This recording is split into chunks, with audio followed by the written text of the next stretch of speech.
दोस्तों सब्सक्राइब करें और इस बेल आइकन को दबाएं और पाएं वीडियो सबसे पहले। मैं भारत को भारतीयता की मान्यता के आधार पर फिर से खड़ा करना चाहता हूं, उस काम में लगा हूं। अब ये जो भिन्नता है भारत और यूरोप में, चूंकि सूर्य वहां कम है और यहां बहुत ज्यादा है। आप जानते हैं दुनिया में पूरे ब्रह्मांड का केंद्र ही सूर्य है। अगर सूर्य मेहरबान है तो सब कुछ आपके लिए है, और जो सूर्य की मेहरबानी नहीं है तो आपके लिए कुछ भी नहीं।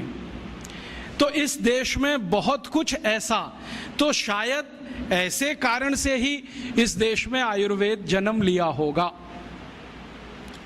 और आयुर्वेद ने जन्म लिया होगा तो ये उतना ही पुराना होगा जितना पुराना भारत है। कुछ विदेशी इतिहासकार ऐसा बोलते हैं कि आयुर्वेद 2500 साल पुराना। कुछ जर्मन्स लोगों ने बोलना शुरू किया भारत का आयुर्वेद 3500 साल पुराना। कुछ ने बोलना शुरू किया भारत का आयुर्वेद 10,000 साल पुराना।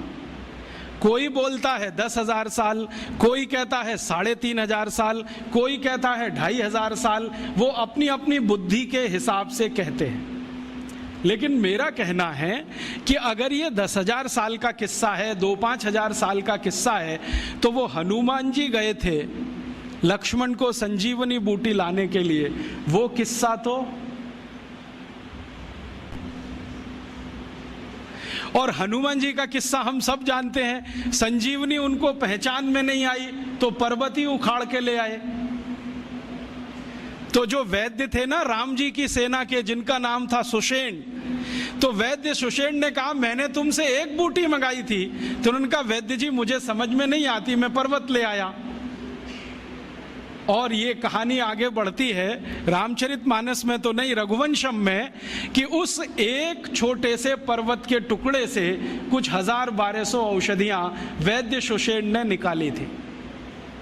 और उन्हीं औषधियों की ताकत से रामचंद्र जी ने रावण से युद्ध किया था, और युद्ध में घायल अपने सभी सैनिकों को रात भर में दवाओं का लेपन करके अगले दिन फिर लड़ने के लिए तैयार कर दिया था।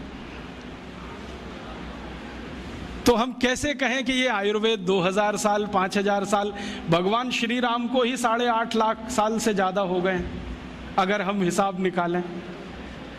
और जो भगवान राम के पहले की बात करें तो भगवान राम खुद ही कह रहे हैं कि मेरे जो पूर्वज थे रघु, दिलीप, वो सभी आयुर्वेद के ज्ञाता थे, माने जड़ी बूटियों का उनको ज्ञान था। अगर राम के पूर्वज उनको भी जड़ी बूटियों का ज्ञान था तो बढ़ते चले जाएं तो ये समय की सीमा तो रुकती नहीं। तब मैंने अपने मन में संतोष के लिए ये तय मान लिया है कि ये भारत की जड़ी बूटियों का विज्ञान या आयुर्वेद उतना ही पुराना है जितना भारत है। अब भारत की उम्र अगर हम जैन शास्त्रों के हिसाब से निकालें तो भगवान आदिनाथ से शुरू होती है।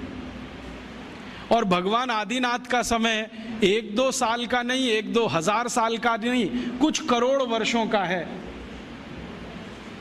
तो भारत भी कुछ करोड़ वर्षों का है। तो भारत की जड़ी बूटियां भी करोड़ वर्षों की होंगी, क्योंकि भारत में एक चीज जो निश्चित है, बाकी बहुत सारी चीजें बदली होंगी। सूर्य का प्रकाश ये भगवान आदिनाथ के जमाने में भी होगा और आज सन 2006 में भी है। इस सूर्य के प्रकाश के कारण जैव विविधता, बायोडाइवर्सिटी उस समय भी रही होगी जो आज है। आज शायद कमी आई है, उस समय इससे भी ज्यादा रही होगी, क्योंकि हमने आज जो विकास का रास्ता अपनाया है उसमें इस जैव विविधता का ही, बायोडाइवर्सिटी का ही सबसे ज्यादा नाश हो रहा है। दोस्तों सबसे पहले तो चैनल सब्सक्राइब करें, फिर लाइक, कमेंट और शेयर करें। और हाँ, हमारा एंड्रॉइड ऐप डाउनलोड करना ना भूलें।